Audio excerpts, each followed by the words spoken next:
రాత్రి నా కథ వినడానికి నీకు ధైర్యం ఉందా?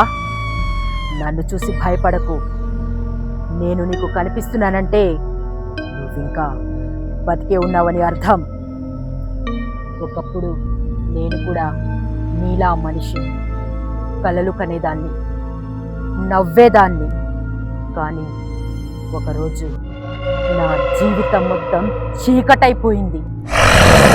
ఆ రోజు సహాయం కోసం అరిచాను, ఎవ్వరూ రాలేదు. మళ్ళీ అరిచాను, ఎవ్వరూ రాలేదు. అప్పటికి మళ్ళీ అరిచాను, ఎవ్వరూ రాలేదు. ఆ రోజు నా గొంతు మూగపోయింది. నా కోపం మాత్రం చావడానికి నిరాకరించింది. ఇప్పుడు వాళ్ళు నన్ను దెయ్యమంటున్నారు. ఎందుకో తెలుసా? ఎందుకంటే వాళ్ళు చేసిన దానికి నేను భయపడలేదు, వాళ్ళు చేసిన తప్పుకి భయపడ్డాను.